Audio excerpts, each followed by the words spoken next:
इंद्रधनुष्य इंद्रधनुष्य इंद्रधनुष्य इंद्रधनुष्य. श्रोतेहो नमस्कार. आपल्याला मनाची व्याख्या शब्दात मांडता येत नाही, पण काही झालं की सगळ्या गोष्टींचं मूळ हे मन असतं असं आपण सहजच म्हणून जातो.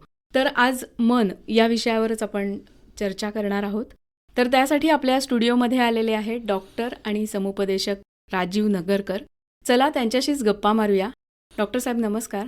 नमस्कार. नमस्कार श्रोते हो. आकाशवाणीच्या स्टुडिओमध्ये तुमचं मनापासून स्वागत आहे. आत्ताच मी म्हटलं की आपल्याला मनाची व्याख्या करता येत नाही, पण काहीही घडलं की आपण मनात आलं म्हणून झालं किंवा असं माझ्या मनात होतं असं आपण सहज म्हणून जातो.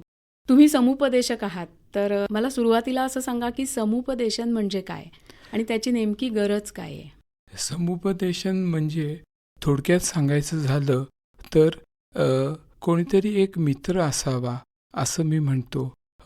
समुपदेशक म्हणजे त्याच्याशी बोलल्यानंतर आपल्याला बरं वाटतं. समुपदेशक म्हणजे प्रत्येक वेळेस सल्ला पाहिजे असं नाही, पण आपल्या मनात काय काय आहे ते मोकळं झालं की आपल्यालाच उत्तरं सुचायला लागतात असं पण होतं. आणि काही काही वेळेस सल्ल्याची आवश्यकता असते. तर असं जेव्हा काम केलं जातं त्याला आपण समुपदेशक असं म्हणतो. पण त्याच्या मूळ असं आहे की त्याच्या मनातला कचरा ज्याला मी म्हणतो की तो साठवलेला असतो, तो कचरा त्यांनी बाहेर काढला की आपोआप त्याला सुचायला लागतं. जोपर्यंत मनात कचरा असतो तोपर्यंत त्याला काही उत्तरं माहीत असून सापडत नाहीत.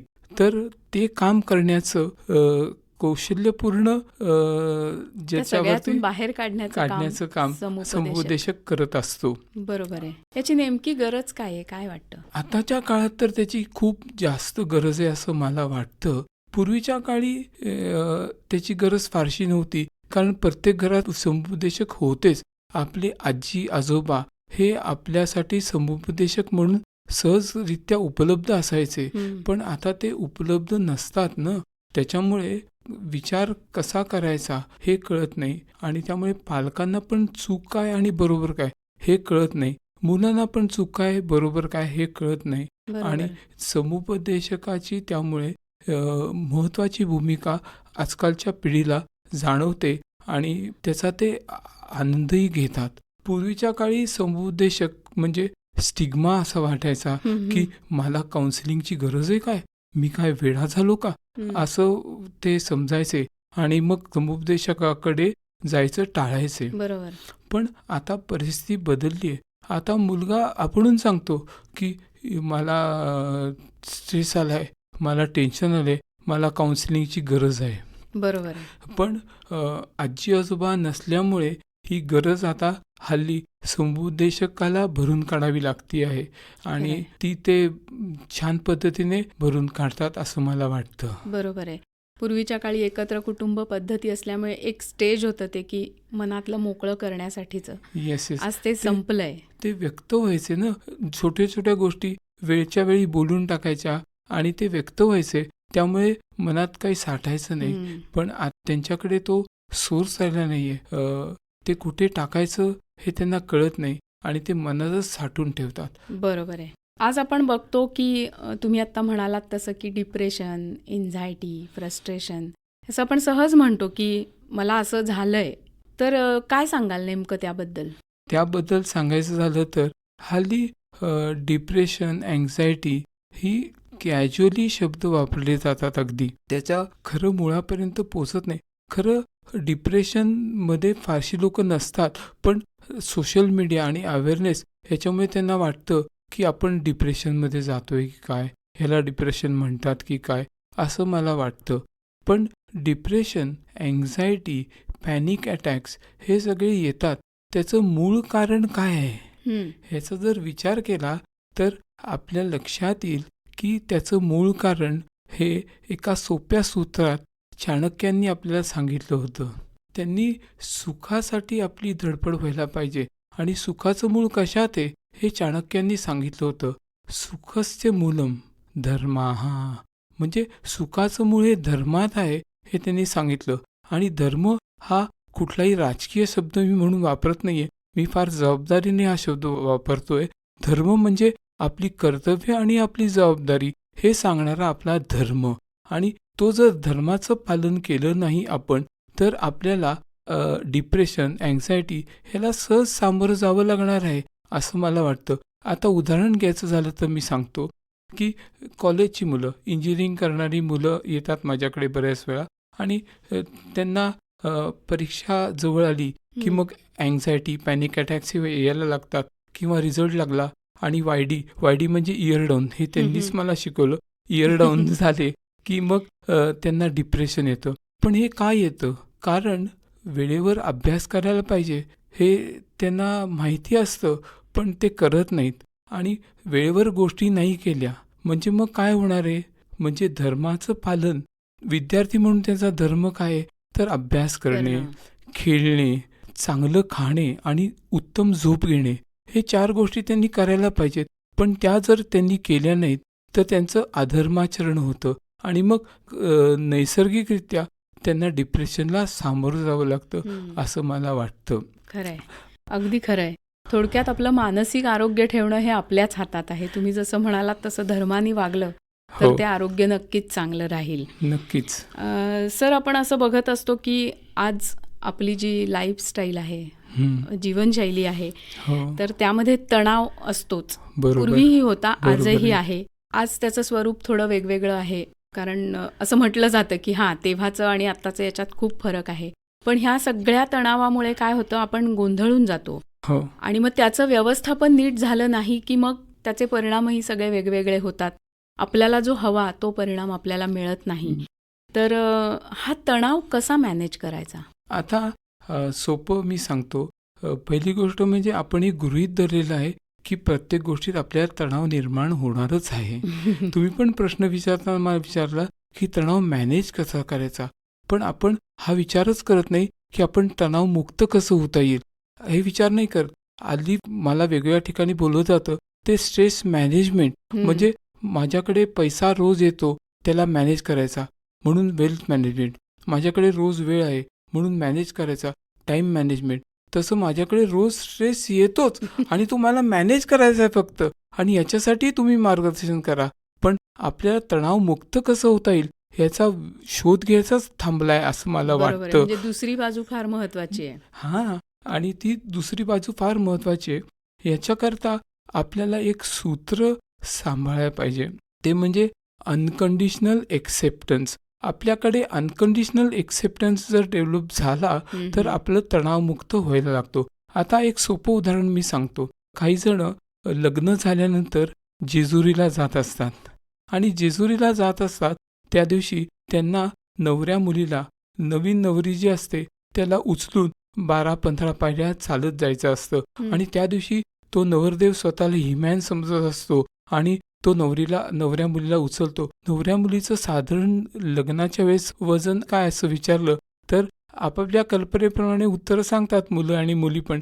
साधारण आपण गृहीत धरू की 50 किलो वजन असतं ॲव्हरेज नवऱ्या मुलीचं, आणि तो ते सहज उचलतो. 50 किलो त्या बायकोला सहज उचलून घेऊन जातो आणि 2 पायऱ्या एक्स्ट्राच चालतो आणि मग तिला उतरतो आणि कॉलर टाईट करतो की मी म्हणजे काय. आणि 2 दिवसानंतर घरामध्ये नव्या नवरीला उलटं मंगळसूत्र असतं, तोपर्यंत काम सांगत नाही आपल्याकडे. तर त्याप्रमाणे ती काम करत नसते. तो नवरा मुलगा येतो आणि आई म्हणते की अरे माझा सिलेंडर संपलाय, जरा सिलेंडर बदलून दे.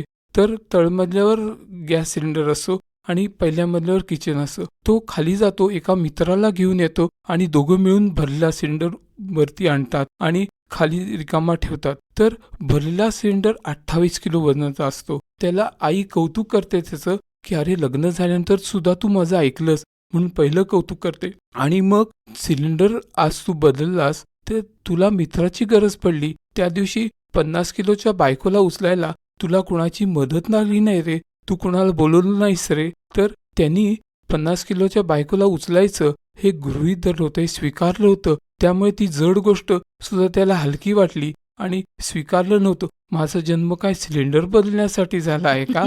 आणि मग त्यामुळे त्याला सिलेंडर जड वाटला. त्यामुळे आपण एखादी गोष्ट स्वीकारली नाही तर त्याच्यानी आपल्याला ताण येतो, आणि जर स्वीकारली तर ताण नाहीसा होतो. त्यामुळे व्हाय मी च्या ऐवजी ट्राय मी असा शब्द आपल्याकडनं यायला पाहिजे.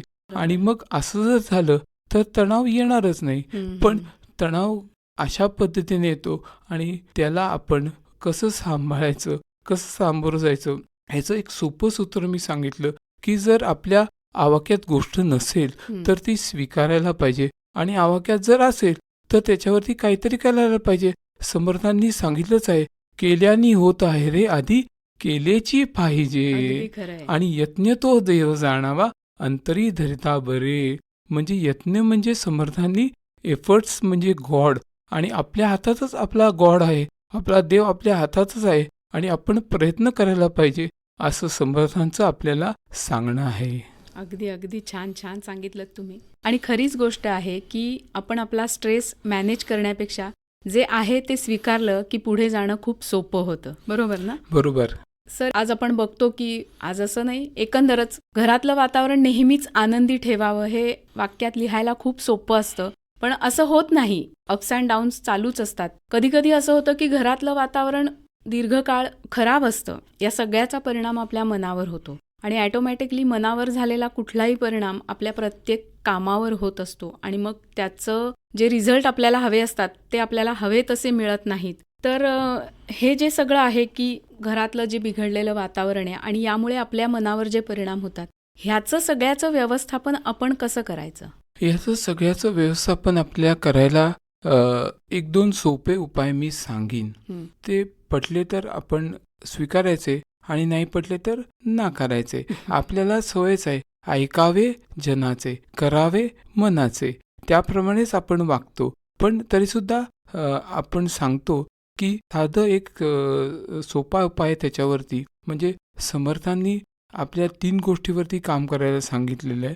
तोच मी संदेश सगळ्या लोकांपर्यंत पोचवू इच्छितो आपल्या माध्यमातून. एक म्हणजे आपलं हार्डवेअर व्यवस्थित पाहिजे, त्या म्हणजे रोज व्यायाम करायला पाहिजे.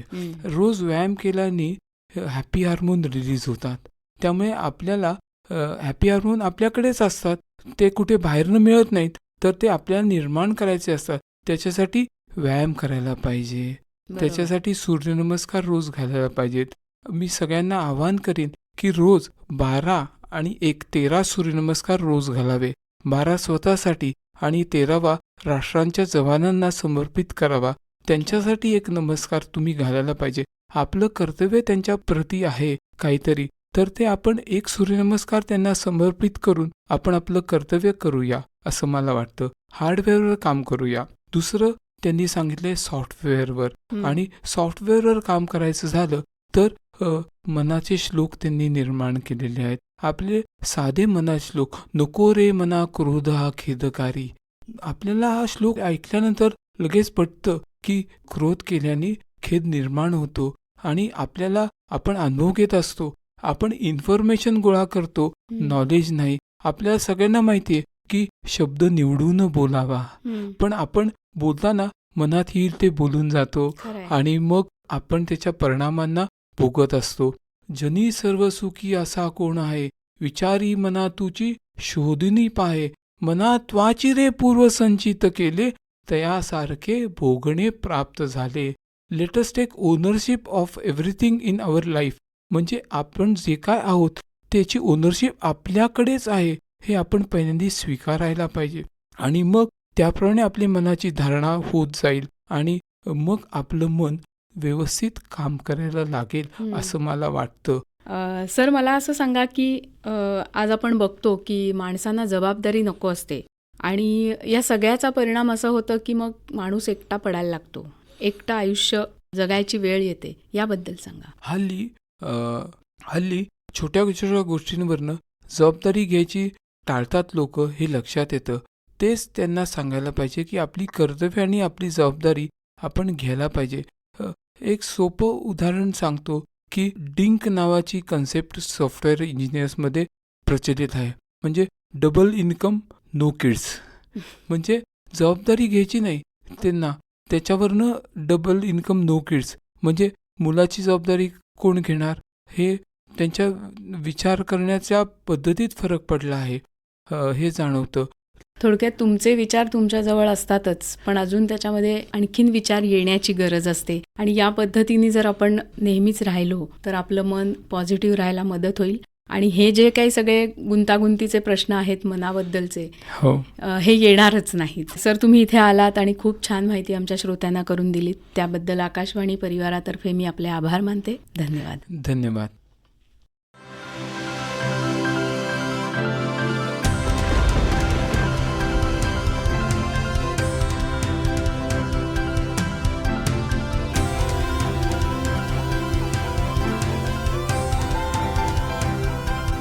इंद्रधनुष्य इंद्रधनुष्य इंद्रधनुष्य इंद्रधनुष्य